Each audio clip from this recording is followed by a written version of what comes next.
ہم چوتھے دور میں چل رہے ہیں. کاش کہ میری ہمت ہو اور میں اپنے حضور سے تجاوز کرنے کے اندیشے سے باہر نکلوں تو میں کبھی یہ بھی کہوں کہ اس چوتھے دور میں آ کر وفا اور صدق اور قربانیاں پیش کرنے کے لیے کون تیار ہے، اس کی میں آواز لگاؤں. میں جانتا ہوں مجمع میں آواز لگاؤں گا سب ہاتھ اٹھا دیں گے. یہ بگڑی ہوئی عادت ہے جس کا کوئی بھروسہ نہیں. یہ جھوٹ ہے بالکل. اس لیے میں مجمع میں تو آواز نہیں لگاؤں گا، لیکن دل میرا ضرور چاہتا ہے کہ کوئی اللہ کا بندہ اب بیعت علی الوفا لے، اب بیعت علی الصدق لے اور بیعت علی الجہاد لے. اور اب یہاں پر میں کیسے نام نہ لوں شیخ احمد یاسین.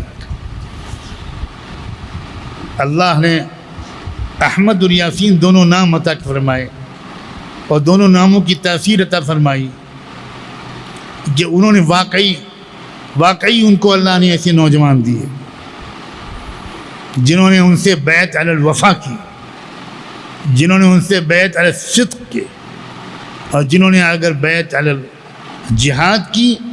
اور ان کے بارے میں یہ آیت قرآنی پڑھنے کی ہمت ہوتی ہے کہ رجال صدقوا ما عاهدوا الله عليه فمنهم من قضى نحبه ومنهم من ينتظر. ومنهم من ينتظر بڑی عجیب بات ہے کہ باقی جو ہیں وہ بھی شہادت کے انتظار میں ہیں. کیا یہ بات اس وقت حماس کے نوجوان بچیوں میں نظر نہیں آتی، عورتوں میں نظر نہیں آتی؟ یہی وجہ ہے کہ اللہ تعالیٰ نے ان کی ایسی غیبی مددیں فرمائی. حماس کے صدر نے 2-3 دن پہلے ایک زبردست پریس کانفرنس میں ایسا خطاب کیا ہے کہ شاید میرے کانوں نے ایسا خطاب کبھی سنے ہی نہیں. اور میں اس کے سننے کے بعد برابر یہ سوچ رہا ہوں کیا ایمان کا کوئی درجہ اس ایمان کے آگے کا بھی ہو سکتا ہے؟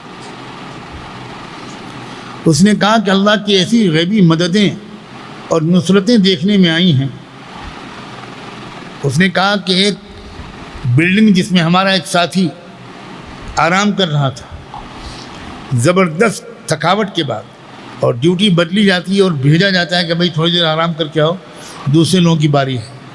تو وہ ایک ساتھی آرام کر رہا تھا اور اس کے بلڈنگ پر بم برسائے گئے اور اس کا پلنگ جس پر وہ آرام کر رہا تھا وہ ہوا کے دوش پر اڑ کر نیچے آ گیا اور اسے خراش بھی نہیں آئی. کیا اللہ کی مدد پہلے ہوا کرتی تھی اب نہیں آئی ہے؟ کیا یہ اللہ کی مدد نہیں ہے جو کچھ اس وقت ہو رہا ہے؟ من کان یعبد محمدا فإن محمدا قد مات ومن کان یعبد اللہ فإن اللہ حی لا يموت. یہ ہیں بیعت علی الوفا والے، یہ ہیں بیعت علی الصدق والے، یہ ہیں بیعت علی الجہاد فی سبیل اللہ. عجیب بات ہے. بنو اسرائیل جن کا میں نے تذکرہ کیا تھا کہ ان کی قوم کے اندر ایمان کی نئی روح پھونکنے والے پیغمبر کا نام حضرت الیاس تھا. اب میرا ذہن تو کسی اور طرف بھی منتقل ہوتا ہے. کوئی مجھے بیجا محبت کا طعنہ دے تو دے سکتا ہے. اور حضرت الیاس کے بعد جو دوسرے ان کے جانشین آئے ان کا نام یسع تھا. اور یسع کس کے نام سے ملتا جلتا ہے وہ جاننے والے جانتے ہیں. تو یہ عجیب کاربن کاپی تاریخ اپنے کو دہرا رہی ہے. اور یہ بھی یاد رکھنا کہ یہ جو دعوتیں تاریخ تجدید و اصلاح ہے یہ ایک ہی جگہ پر نہیں رہتی، یہ ایک ہی خاندان میں نہیں رہتی، یہ منتقل ہوتی ہیں. اور اللہ کے رسول صلی اللہ علیہ وآلہ وسلم صاف لفظوں میں فرما چکے ہیں کہ آخری مرتبہ حق و باطل کا جو ٹکراؤ ہوگا وہ سرزمین بیت المقدس میں ہوگا. یہ بہت صاف لفظوں میں، ایسی میں بہت سی حدیثیں لے کر آیا ہوں مگر بہت دیر ہو چکی. آپ کا فرض ہے کہ آپ ان حدیثوں کو پڑھیں. آپ فضائل الشام کی حدیثیں حدیث کی کتابوں میں پڑھیں کہ ملک شام کے بارے میں جہاں بیت المقدس واقع ہے اسی کا حصہ ہے فلسطین اور اردن اور لبنان کا ایک حصہ. اللہ کے رسول نے صاف صاف اشارات فرمائے اور ہمیں نہیں معلوم تھا کہ وہ آخری فیصلہ کن مقابلہ ہماری زندگی میں ملک شام میں شروع ہو جائے گا. ارض فلسطین اور سرزمین بیت المقدس میں شروع ہو جائے گا. اس آخری فیصلہ کن مقابلے میں اہل حق کی فتح کی خوشخبری اللہ کے رسول اپنی بے شمار احادیث میں دے چکے. لہذا پہلے سے یقین کامل ہے کہ اس مقابلے کا آخری نتیجہ اہل حق کی فتح کی صورت میں نکلے گا اور مغرور اور گھمنڈی اور ظالم طاقتوں کے نیست و نابود ہو جانے کی شکل میں نکلے گا. بیت المقدس کی جو سرزمین ہے اس میں کچھ خصوصیات ہیں. ایک خصوصیت یہ ہے کہ پورے عالم کے اندر جو نظم عالم اللہ تعالیٰ زمین پر اتارتے ہیں، جو ورلڈ آرڈر اس زمین پر نافذ ہونے کا فیصلہ اللہ کی طرف سے ہوتا ہے، وہ نظم عالم اور وہ ورلڈ آرڈر سب سے پہلے سرزمین بیت المقدس میں نافذ ہوتا ہے، وہاں سے پھیلتا ہے.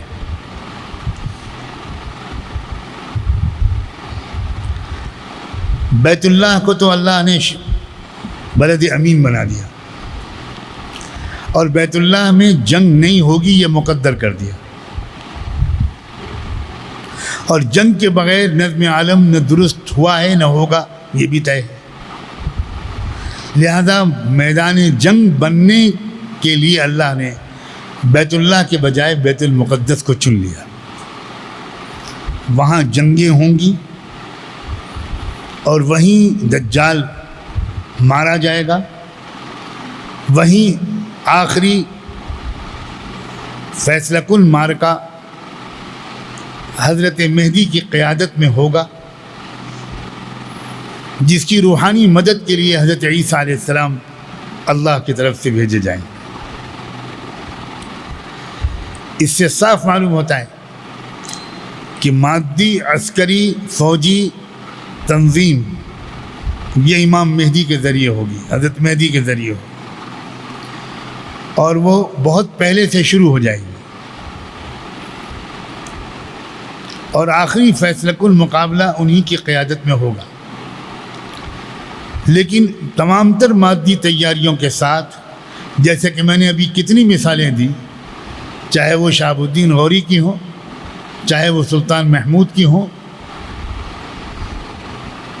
چاہے وہ شمس الدین التمش کی ہوں یا کسی کی ہوں، بغیر روحانی کمک کے اور روحانی مدد کے خالی مادی تیاری سے فتح نہیں آیا کرتی. چنانچہ آخری فیصلہ کن معرکے کے لیے اللہ نے اپنے اس بندے کو روک رکھا جو سراپا روح ہے، جس کا نام ہی وہی ہے، جس کی روحانی طاقت ایسی عجیب و غریب رہی کہ مردہ پر ہاتھ پھیر دیتا تھا وہ بندہ تو زندہ ہو جاتا. اس روحانی طاقت کو آخری فتح مبین کے لیے اللہ نے روک رکھا ہے. اللہ مہربانی فرما کر اس لشکر کے خدام اور غلاموں میں ہمیں بھی شامل فرما دے. ہماری تمناؤں کا رخ ٹھیک ہو جائے. ہمارے نوجوان کن چیزوں میں الجھے ہوئے ہیں. انسان کا دماغ خیالات کا اور دل خواہشات کا مرکز ہے. اگر کسی کے خیالات اور خواہشات کا رخ ٹھیک ہو جائے تو گندے خیالات اور گندی خواہشات کی جگہ نہیں رہتی. یہ سب سے شاندار سلوک ہے، سب سے یقینی سلوک ہے. جس کے دماغ میں اعلیٰ درجے کے خیالات نہیں ہوں گے، اور جس کے دل میں اعلاء کلمت اللہ کے جذبات نہیں ہوں گے، اس کے دماغ اور دل میں خیالات اور جذبات انتہائی سطحی قسم کے آتے ہی رہیں، کچھ بھی وظیفہ پڑھ لو۔ اور جس کے دل ایسے جذبات و خواہشات سے ابتدائی نوجوانی سے آباد ہو گیا، اور جس کا دماغ ان عظیم جذبات سے آباد ہو گیا، جس کا دماغ، ظاہر ہے اس کے دماغ اور دل میں اس قسم کے خیالات اور جذبات جن سے لوگ پریشان رہتے ہیں، مجھے لگتا ہے آ ہی نہیں پائیں گے۔ شاید یہی مصداق ہے شاب النشا فی عبادت اللہ، شاید یہی مصداق ہے۔ یاد رکھنا، میڈیکل سائنس بھی یہ ثابت کرتی ہے کہ خوابوں کا اور جذبات کا خیالات سے گہرا تعلق ہے۔ جس طرح کے خیالات دماغ میں ہر وقت رہتے ہیں، اسی طرح کے خواب انسان کو نظر آتے ہیں۔ ہر انسان جانتا ہے کہ کس طرح کے خیالات اس کے دماغ پر چھائے رہتے ہیں۔ اب خیالات تو کچھ رہیں اور تمنا ہو خواب بہت مبارک قسم کے دیکھنے کی، یہ فطرت کے قانون کے خلاف ہے۔ اسی لیے ایک بزرگ نے، جب ان سے ان کے ایک سالک نے پوچھا، درخواست کی کہ شیخ زماں ایک ایسا وظیفہ بتا دیجئے جس کو پڑھوں میں، کوئی عمل بتا دیجئے اور مجھے اس کی برکت سے خواب میں اللہ کے رسول کی زیارت و دیدار نصیب ہو جائے۔ تو انہوں نے کہا ٹھیک ہے، تم 5 کلو مچھلی لے آؤ۔ اب وہ آپ کی طرح کے تو تھے نہیں، نہ شیخ میری طرح کے تھے، سعادت مند سالک، فرما بردار مرید۔ وہ مچھلی مارکیٹ جا کر 5 کلو تازہ مچھلی لے آئے۔ حضرت لے آئے، میں اب کیا کروں؟ فرمایا اس کو ایسا کرو، اس کو تلو اور اس میں آدھا کلو لال مرچ ڈالو، خوب گرم مسالے ڈالو، اس کو تلو۔ اب وہ سوچنے لگا کہ بھئی ہو سکتا ہے کہ خواب میں حضور کے دیدار کا مچھلی سے کوئی تعلق ہو۔ اس نے شاید آدھا کلو سے کوئی زیادہ ہی لال مرچ ڈال دی، اور حضرت وہ سب ہو گیا، مچھلی تیار ہو گئی۔ فرمایا اب اس کو پوری مچھلی کھا جاؤ، نہ روٹی نہ چاول نہ کچھ، شرک نہیں، پوری مچھلی کھاؤ، پانی نہ پینا، نہ اول نہ درمیان میں نہ آخر، اور اس کے بعد سو جاؤ، انشاءاللہ تمہاری خواہش پوری ہو۔ اب وہ جو سوتا ہے تو سوائے پانی کے اس کو کچھ دکھائی نہیں پڑتا، پانی برس رہا ہے، تالاب دکھ رہا ہے، دریا دکھ رہی، بارش ہو رہی ہے، جگ میں پانی رکھا ہے، فریج میں پانی رکھا ہے، روح افزا رکھا ہے، پانی پی رہا ہے، ادھر کروٹ لیتا ہے تو ایک شربت، ادھر کروٹ لیتا ہے تو دوسرا جوس۔ صبح کو شیخ کے پاس آیا، بڑا منہ لٹکا ہوا، کیا ہوا بھائی؟ ہو گئی زیارت؟ زیارت وہ تھوڑے بہت کچھ اور بھی دکھائی پڑتا تھا، وہ بھی نہیں دکھائی پڑا، سوائے پانی کے پوری رات میں نے کچھ دیکھا ہی نہیں۔ کہا کچھ سمجھ میں آیا؟ کہا حضرت کیا سمجھ میں آتا؟ کہا 5 کلو مچھلی گرم گرم مسالے اور مرچوں کے ساتھ کھانے کے بعد تمہارے جگر کو پانی کی جو طلب ہوئی نا، اتنی طلب اپنے دل کو دیدار نبی کی پیدا کر لو، ہو جائے گا دیدار۔ یہ تمہیں سمجھانا چاہتا تھا۔ طلب تو شوق تو ہے نہیں حضور کو دیکھنے کا، یاد ہی نہیں آتے اللہ کے رسول، درود پڑھتے ہوئے بھی غفلت رہتی ہے، اور اس کے بعد تمنا کرتے ہو کہ حضور کی زیارت نصیب۔ انشاءاللہ امت کا ایک نیا دور، جیسے کہ میں بار بار عرض کر رہا ہوں، امید ہے کہ اب شروع ہو گیا ہے۔ اور نیا دور شروع ہونے کا مطلب یہ نہیں ہے کہ درمیان میں سخت امتحانات نہیں پیش آئیں گے۔ نیا دور تو ہجرت سے شروع ہو گیا تھا، نیا دور تو سفر معراج سے شروع ہو گیا تھا، نیا دور تو غزوہ بدر سے شروع ہو گیا تھا۔ دیکھیے پھر غزوہ احد میں کیا ہوا۔ تو دور شروع ہونے کا مطلب غلط مت سمجھنا۔ دور شروع ہونے کا مطلب اب یہ ہے کہ کبھی اچھی خبر، کبھی غم انگیز خبر، لیکن انشاءاللہ اچھی خبریں بھی اب آئیں گی انشاءاللہ۔ ہم صرف تماشائی اور داد دینے والوں میں نہ رہیں، کسی نہ کسی طرح ہماری شرکت ہو۔ شرکت قلب سے بھی ہو سکتی ہے، شرکت جذبات سے بھی ہو سکتی ہے، شرکت دعاؤں سے بھی ہو سکتی ہے، شرکت جذبوں ولولوں تمناؤں سے بھی ہو سکتی ہے، شرکت آپس کی مخلصانہ گفت و شنید سے بھی ہو سکتی ہے، شرکت مال سے بھی ہو سکتی ہے۔ مجھے مختلف گھروں سے پیغامات مل رہے ہیں کہ حضرت وہ آپ کا بیان سننے کے بعد اور وہاں کے حالات جاننے کے بعد ہمارے بچوں نے اپنی گولک بنا لی اور اس پر لکھ دیا ہے مسجد الاقصیٰ۔ یہ بیٹھے ہیں مولانا رحمۃ اللہ، مولانا کی بیٹی نے بھی یہ کام شروع کیا ہے۔ اللہ نیک نصیب بنائے، اللہ تعالیٰ پورے خاندان کو قبول فرمائے۔ دنیا بھر سے یہ خبریں آ رہی ہیں کہ بچے اب پیسے جمع کر لیں، کب وقت آئے گا کہ وہ پیسے وہاں پہنچ سکیں گے اللہ بہتر جانے، لیکن پیسے کب پہنچیں گے؟ جذبہ تو پہنچ گیا اللہ۔ لن ينال الله لحومها ولا دماؤها ولكن يناله التقوى منكم۔ ہر شخص کو ہم میں سے یہ کرنا چاہیے، ہر شخص کو اپنے کھانے پینے کے اخراجات میں کمی کر دینی چاہیے بالقصد، کہ بھائی اب ہمارے گھر کا بجٹ اتنے میں چلتا تھا، اب اتنے میں چلے گا، اور کم سے کم اتنا ہم جمع کریں گے، اور اللہ سے کہیں گے اللہ حالات بنا دیجئے کہ یہ کسی طرح ہم دور افتادوں کی جگہ بھی وہاں کہ کچھ چیز وہاں پہنچ جائے۔ بیت المقدس کے بارے میں تو اللہ کے رسول نے ایسی باتیں فرمائی ہیں کہ حیرت ہوتی ہے۔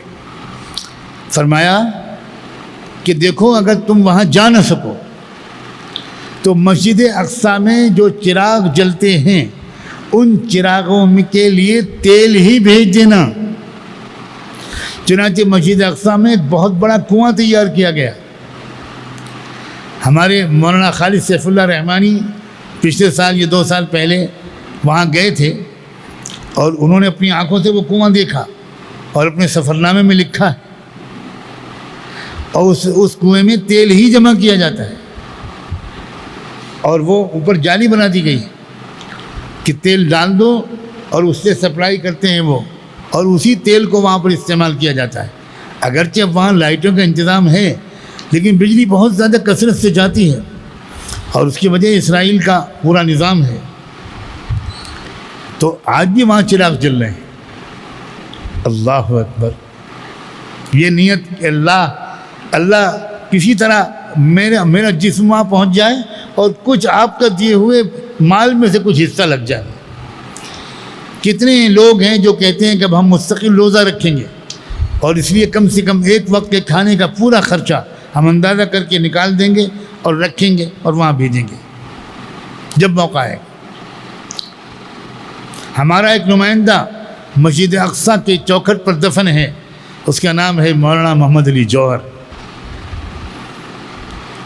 محمد علی جوہر، جن کو حضرت مولانا الیاس رحمۃ اللہ علیہ ایسی محبت کی نظر سے دیکھتے تھے، اس سے لگتا تھا کہ مولانا الیاس ان کے اندر کی چھپی ہوئی اس روحانیت کو اور اعلاء کلمت اللہ کی طلب کو اچھی طرح اپنی روحانی آنکھوں سے دیکھتے تھے۔ محمد علی جوہر ملک کی تحریک آزادی کے سلسلے میں برطانیہ کی حکومت سے گفت و شنید کرنے والے ایک وفد کے ساتھ لندن میں تھے، اور وہاں انہوں نے وہ تاریخ ساز تقریر کی محمد علی جوہر نے، اور یہ کہا کہ یاد رکھو انگریزوں، میں غلام انڈیا میں واپس نہیں جاؤں گا۔ یا میرے ملک کو آزادی دو یا مجھے 2 گز زمین یہاں دو، میں یہیں دفن ہوں گا، میں غلام ملک میں واپس نہیں جاؤں گا۔ اس طرح بات کرتے تھے لوگ۔ اللہ نے اس مرد مجاہد کی دعا قبول کی۔ اسی سفر میں لندن میں ان کا انتقال ہوا، اور پھر وفد خلافت کے شرکاء کے مشورے سے یہ طے ہوا کہ محمد علی جوہر سرزمین بیت المقدس کے لیے تڑپا کرتے تھے، اس لیے ان کو وہاں لے جایا جائے۔ چنانچہ محمد علی جوہر کے جنازہ مسجد اقصیٰ لے جایا گیا، اور آج ہم ہندی غلاموں کا ایک نمائندہ وہاں دفن ہے۔ جب آپ ایک خاص سمت سے دروازے سے مسجد اقصیٰ میں داخل ہوتے ہیں تو پہلے محمد علی جوہر کے مزار سے آپ کو گزرنا ہوتا ہے۔ اس کا مطلب ہے کہ ہم ہندی غلاموں کا بھی کوئی نہ کوئی وہاں ایک نمائندہ ہے۔ اللہ ہمارا بھی کچھ انجام ایسا کر دے کہ ہم بھی وہیں کہیں دفن ہوں، ہم بھی مسجد اقصیٰ میں جھاڑو دینے کے لیے قبول ہو جائیں۔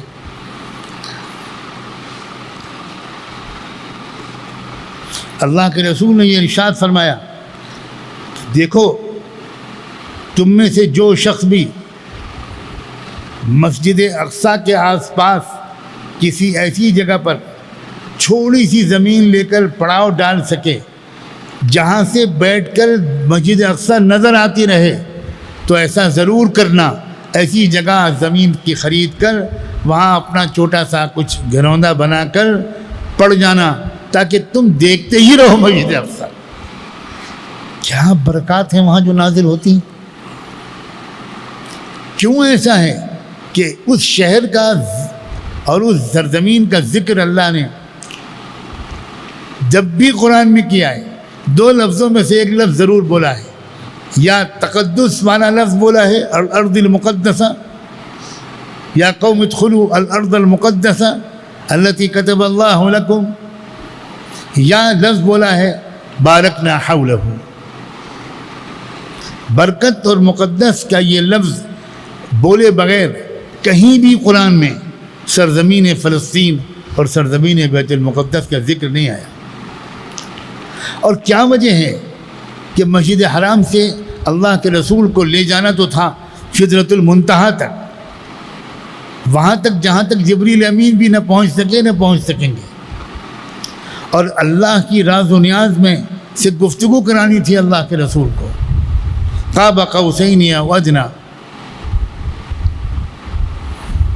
وہاں لیکن مسجد حرام سے سیدھے لے جانے کے بجائے مسجد حرام سے مسجد اقصیٰ لے گئے، اور مسجد اقصیٰ میں تمام انبیاء علیہ السلام کی ملاقات ہوئی جاتے ہوئے۔ اللہ اکبر۔ اور پھر وہاں سے آسمانوں پر لے جا کر اللہ سے راز و نیاز کی ملاقات اور گفتگو کے بعد پھر اللہ تعالیٰ حضور کو سیدھے مسجد حرام نہیں بھیجا، پھر دوبارہ مسجد اقصیٰ بھیجا۔ اور اب جب آئے تو فجر کی نماز میں سارے انبیاء علیہ السلام آپ کے مقتدی بن کر فجر کی نماز پڑھنے کے لیے انتظار میں تھے۔ آپ نے سارے نبیوں کو فجر کی نماز پڑھائی، اس کے بعد آپ مسجد حرام واپس آئے۔ یہ کوئی بلا وجہ کی بات نہیں ہے، یقیناً 2 مراکز تھے، یاد رکھنا 2 مراکز تھے پوری دنیا کی امامت و قیادت کے۔ پہلے دن سے آدم علیہ السلام کے دور سے ایک مرکز قائم ہوا مکہ مکرمہ والا، اس کی تجدید ہوئی ابراہیم علیہ السلام کے ذریعے، اور انہی ابراہیم علیہ السلام کے ذریعے سے ایک دوسرا مرکز قائم ہوا فلسطین میں، جس کو بیت المقدس کہتے ہیں۔ جب ابراہیم علیہ السلام کو عراق میں حکومت وقت نے سخت تکلیفیں پہنچائیں اور زندہ جلا دینے کی ناکام کوشش کی، اس کے بعد ابراہیم علیہ السلام کو ہجرت کا حکم ہوا، اور ہجرت کے لیے ان کو کہاں بھیجا گیا؟ وَنَجَّيْنَاهُ وَلُوطًا إِلَى الْأَرْضِ الَّتِي بَارَكْنَا حَوْلَهَا، کہ ابراہیم اور ان کے بھتیجے لوط کے بارے میں ہم نے فیصلہ کیا کہ اب تم دونوں جاؤ اس سرزمین میں جاؤ جہاں ہم نے برکت ڈال دی۔ تو یہ ہجرت کی جگہ تھی ابراہیم علیہ السلام۔ یہ ہے بیت المقدس کی تاریخ۔ اب شروع ہوا بیت المقدس جب ابراہیم علیہ السلام مکے سے یہاں بھیجے گئے. اب یہ ایک بیٹے ابراہیم علیہ السلام کے حضرت اسحاق اور ان کی اولاد کے ذریعے بیت المقدس والا مرکز عالمی قیادت کرتا رہا, اور ایک مرکز مکہ مکرمہ کا جہاں حضرت اسماعیل علیہ السلام آباد ہوئے اور پھر ان کی نسل چلی. یہ دو مرکز الگ الگ نسلوں کے ذریعے سے سنبھالے گئے پوری تاریخ میں. ایک مرکز کی ذمہ داری بنو اسماعیل کی رہی, ایک مرکز کی ذمہ داری بنو اسرائیل کی رہی. تاریخ میں اتار چڑھاؤ آتا رہا, لیکن مجموعی طور پر ان دونوں مرکزوں کی تولیت اور ذمہ داری ان دو عظیم خاندانوں میں رہی. اب جب اللہ تعالیٰ نے یہ فیصلہ فرمایا کہ اب یہ خاندانی جو برتری ہے اس کو ختم کر کے رحمت للعالمین کا دور شروع کیا جائے, اور پورے عالم میں کسی نسل کا انسان ہو, حبشی ہو, کالا ہو, گورا ہو, وہ اگر محمد الرسول اللہ کا دامن تھام لے تو اس کو امامت عالم کا حصہ بنا دیا جائے. بہت بڑا انقلاب ہے پوری دنیا کی تاریخ میں, عظیم انقلاب ہے. دنیا میں دو خاندان تھے جو دنیا کی قیادت کرتے تھے. اب جب ایک خاندان قیادت کرتا رہتا ہے تو اس کے اندر کچھ دن کے بعد نسلی برتری پیدا ہو جاتی ہے, اور نسلی برتری انتہائی خطرناک جرم ہے, کیونکہ انسان خاندان کی بنیاد پر افضل نہیں ہوتا, کردار کی بنیاد پر افضل ہوتا ہے. لیکن جب ایک قیادت ایک خاندان میں چلتی رہتی ہے تو اس خاندان کے بعد میں آنے والے لوگوں کے ذہنوں میں یہ غلط فہمی بیٹھ جاتی ہے کہ قیامت تک قیادت ہمارے ہی ہاتھ میں رہے گی. اور جب وہ قیادت منتقل ہونے لگتی ہے اپنی بدعمالیوں کی وجہ سے کسی اور خاندان میں, تو یہ والا خاندان بجائے اس کے کہ اس فیصلے کو قبول کر لے اور اس نئے خاندان کی قیادت کو تسلیم کر لے, اس خاندان کا دشمن بن جاتا ہے. بڑے پیمانے پر ہمارے مسلم معاشرے میں ہر شہر میں ہو رہا ہے. یہ قاضی خاندان ہے, یہ پٹھان خاندان ہے, یہ فلاں خاندان ہے, یہ فلاں خاندان ہے. اب آپس میں چپکلشیں ہیں. یہی چپکلش نے یہود کو مغضوب علیہم بنا دیا. یہی نسلی برتری اور غرور کے احساس نے ان کو بندر اور سور بنا دیا جو انبیاء کی اولاد تھے. اس لیے کہ انہوں نے جب یہ دیکھا کہ وہ جو سینکڑوں اور ہزاروں سال سے دنیا کی مذہبی اور سیاسی دونوں قیادتیں ہمارے خاندان میں چل رہی تھیں, تو اب یہ خاندان, یہ بنو اسماعیل میں ہم تسلیم نہیں کریں گے. یہی وجہ ہے رسول اللہ کو جھٹلانے کی, ورنہ رسول اللہ کے سچے رسول ہونے میں انہیں کوئی شک نہیں تھا. یعرفونہ کما یعرفون ابناءہم ام یحسدون الناس علی ما آتاہم من فضلہ. صرف یہی وجہ. اگر یہ آخری رسول بنو اسرائیل میں بھیج دیتے اللہ تو بنو اسرائیل کے پورے مومن ہوتے اور ساتھ دیتے. مگر اللہ نے اب ایک نیا دور شروع کرنا تھا. پتہ نہیں آپ اس کی اہمیت کو سمجھ پا رہے ہو کہ نہیں. ایک خاندانی سلسلے کے بجائے اب اللہ نے اس قیادت کو کھول دیا پوری دنیا کے تمام بندوں کے لیے. وعد اللہ الذین آمنوا منکم وعملوا الصالحات لیستخلفنہم فی الارض کما استخلف الذین من قبلہم.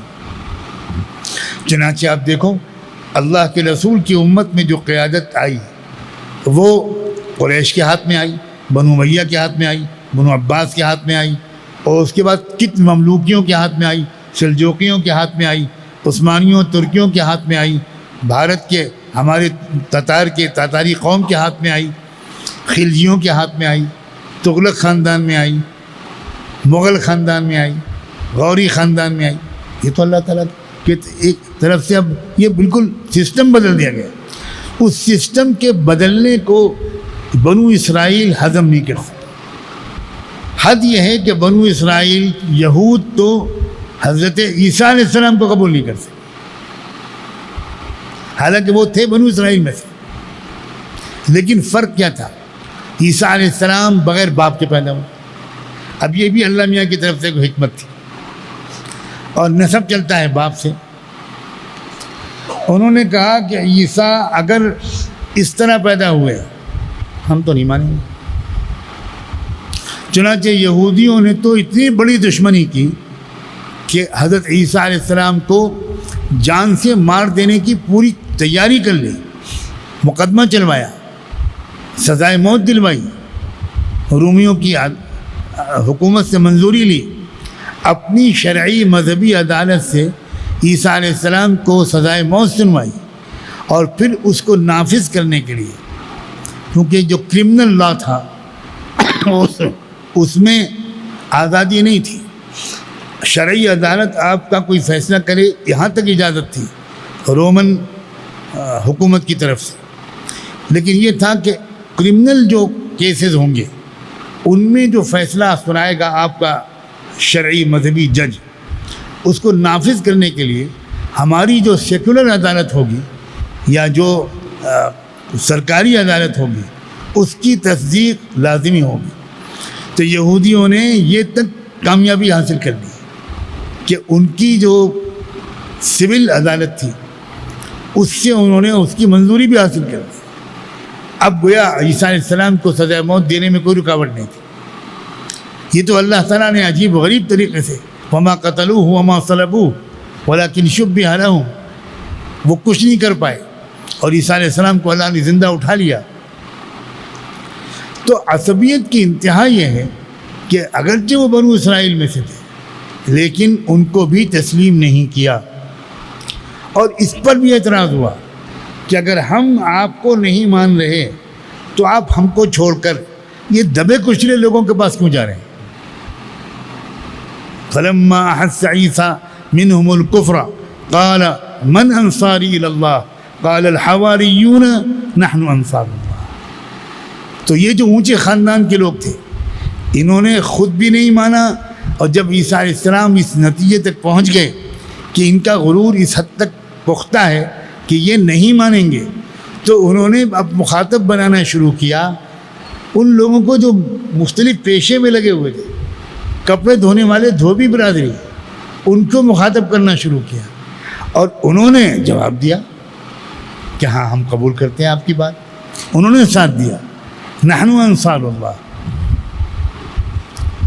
تو نسلی غرور جو ہے وہ اتنا خطرناک ہوتا ہے، افراد کے اندر بھی، خاندانوں کے اندر بھی، سمدھیانے کے اندر بھی، محلے کے اندر بھی، خاندانی جھگڑوں میں بہت بڑی حد تک نسلی جو غرور ہے وہ سبب بنتا ہے، اور یہی کروڑوں لوگوں کو جہنم میں لے جا رہا ہے۔ اسی نسلی غرور نے مغضوب علیہم بنا دیا اور ضالین بنا دیا۔ تو یہی نسلی غرور ہے، بہت بڑا سبب ہے۔ اور میں آخر میں یہ بات کہوں کہ عجیب موڑ ہے اس وقت، اسرائیل کے مظالم کی جو تنقیدیں کرتے بھی تھے لوگ، مختلف ممالک اور حکومتیں یا انسانی حقوق کی تنظیمیں، وہ لفظ اپارتھائیڈ استعمال نہیں کرتے تھے، ریشنل ڈسکرمنیشن اور ریسزم یہ استعمال نہیں کرتے تھے کہ اسرائیل نسل پرستی کر رہا ہے، اسرائیل نسلی بنیاد پر نسل کشی کر رہا ہے، اپنی نسلی برتری کے احساس کی وجہ سے دوسری نسل کا قتل عام کر رہا ہے، یہ لفظ نہیں بولتے تھے۔ کبھی نہیں سنا میں نے 70-72 سال میں کبھی نہیں پڑھا کہ اسرائیل پر تنقید کرنے والوں اور ان کی سخت مخالفت کرنے والوں نے ظلم و تشدد کے الزامات لگائے، طاقت کے بیجا استعمال کا الزامات لگایا، وار کرائمز کا الزام لگایا، جنگی جرائم کا۔ لیکن آج کل کی اصطلاح میں ایک لفظ بولا جاتا ہے اپارتھائیڈ، نسل کشی، ایتھنک کلینزنگ، یہ الزام نہیں لگا۔ اور یہ خاص بات ہے کہ یورپ اور مغرب وہ اس جرم کو بہت حقارت سے دیکھتا ہے. وہ یہ جرم کا ساتھ دینا اس کے لیے مشکل ہے. ساؤتھ افریقہ، وہاں لوکل باشندے کالے اور حکمراں گورے انگریز. جب ساؤتھ افریقہ کے بارے میں یہ چیز عالمی عدالت میں اور اقوام متحدہ میں اور انسانی حقوق کی تنظیموں نے یہ مواد ثبوت کے ساتھ پیش کیا کہ یہاں ساؤتھ افریقہ میں جو ہو رہا ہے وہ نسل کشی ہو رہی ہے، یعنی رنگ اور نسل کی بنیاد پر ایک قوم پر ظلم کے پہاڑ توڑے جا رہے ہیں. یہ چیز وہ ہے کہ جس کا ساتھ دینا چاہنے کے باوجود یورپ والوں کے لیے مشکل ہوتا ہے. جو میں کہہ رہا ہوں کہ نئے دور کا آغاز ہوا ہے، اس کی ایک علامت یہ بھی ہے کہ پچھلے ایک ہفتے 10 دن کے درمیان جو بحثیں جنیوا میں ہیومن رائٹس کمیشن کے سامنے ہوئی ہیں، میں نے کوشش کی ہے کہ وہ تمام بحثوں کو میں سنوں، اور جو اقوام متحدہ میں 2 بار، پہلے سیکورٹی کونسل میں، پھر جو جنرل کونسل ہے ان کی، اس میں جو بحثیں ہوئی ہیں، اس کی خاص بات یہ ہے کہ اس بحث میں کھلم کھلا نسل کشی اور اپارتھائڈ کا الزام اسرائیل پر لگایا گیا ہے. اور اس الزام کو لگانے والوں میں خود یورپ کے لوگ شامل ہیں. خود وہ لوگ شامل ہیں جو اب تک اس طرح کی باتیں یہ لفظ ہی بولتے تھے، بالکل نہیں بولتے تھے. اور یہاں سے عالمی ہمدردی جو پہلے اس کو حاصل تھی وہ تیزی سے کم ہوئی ہے. پچھلے ایک ہفتے کے اندر خود اسرائیلی اخبارات جس طرح اپنی حکومت پر سخت تنقید کر رہے ہیں. اسرائیل کے بہت بڑے اخبار نے 67 فلسطینی شہید بچوں کا فوٹو سر ورق پر شائع کیا. یہ غیر معمولی بات ہے. فلسطین کے شہید بچوں کا فوٹو اسرائیل کے اخبار میں چھپ رہا ہے اور اس پر سخت الفاظ میں کمنٹ. پھر وہاں سے شاید پک کر کے چلو بھر پانی میں ڈوب مرنے کی نیت سے کل نیو یارک ٹائمز نے اپنے پہلے صفحے پر وہی 67 شہیدوں بچوں کے فوٹو چھاپا. امریکہ میں کوہرام مچ گیا. امریکہ کے عام لوگ، آپ لوگوں کو خوشی ہوگی جان کر، مہا بے وقوف ہے. میں نے یہ ہلکے سے کہا ہے، مہا بے وقوف. آپ لوگ ذرا گورے قسم کے انگریز کو جب کہیں گھومتے ہوئے دیکھتے ہو نا،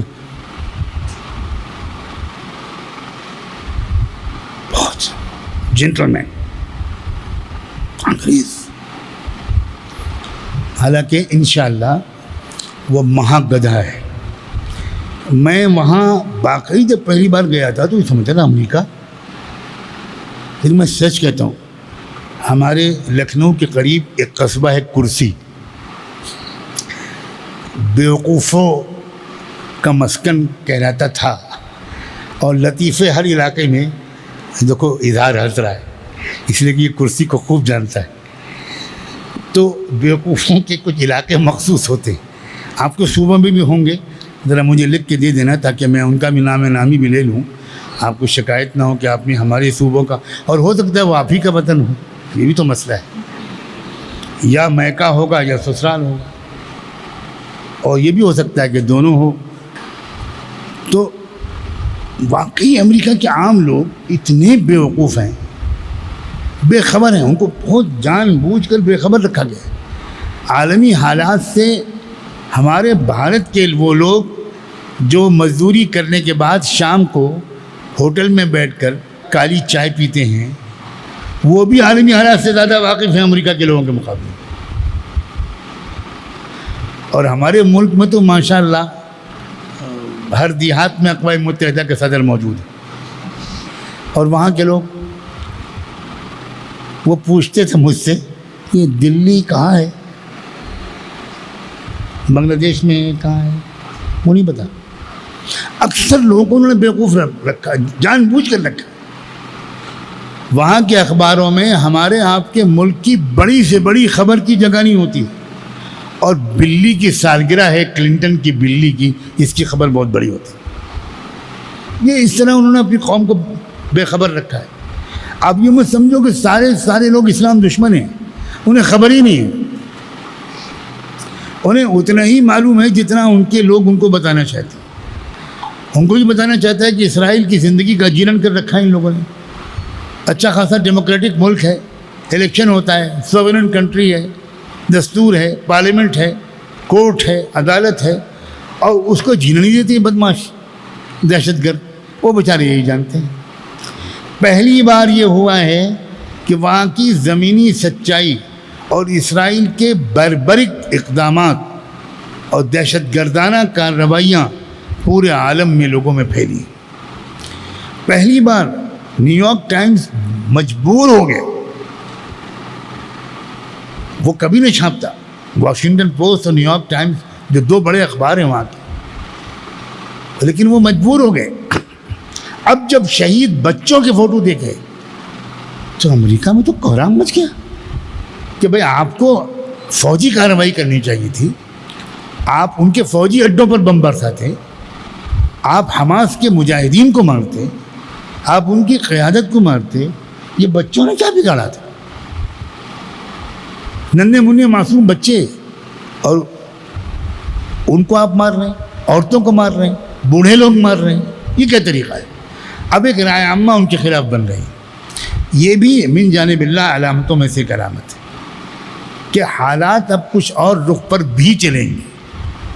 میں بھی کا لفظ بول رہا ہوں، خوب سوچ سمجھ کر سمجھنا کہ ایک دم سے ایک ہی رات میں سب کچھ نہیں بدل جائے گا. یہ میں اس لیے کہہ رہا ہوں کہ ہم سب کی بھی اندر سے نفسیاتی کیفیت بہتر ہو. دیکھو، ظاہری حالات سے متاثر ہر شخص ہوتا ہے، اس لیے ظاہری جو خوشخبریاں ہیں ان کا دیکھنا اور سننا یہ ضروری ہے. وَأُخْرَىٰ تُحِبُّونَهَا نَصْرٌ مِّنَ اللَّهِ وَفَتْحٌ قَرِيبٌ. تو نصر اور فتح کو اللہ تعالیٰ نے یہ کہہ کر سنایا تحبونها، کہ تمہیں اندر سے چاہت ہے کہ کب فتح ملے گی، کب کچھ اچھے دن آنا شروع ہوں گے. اسی لیے میں گزشتہ جمعے سے یہی بات ہر وقت سمجھانے کی کوشش کر رہا ہوں کہ انشاءاللہ اب بہتر دن کی طرف شاید پیش رفت شروع ہو گئی.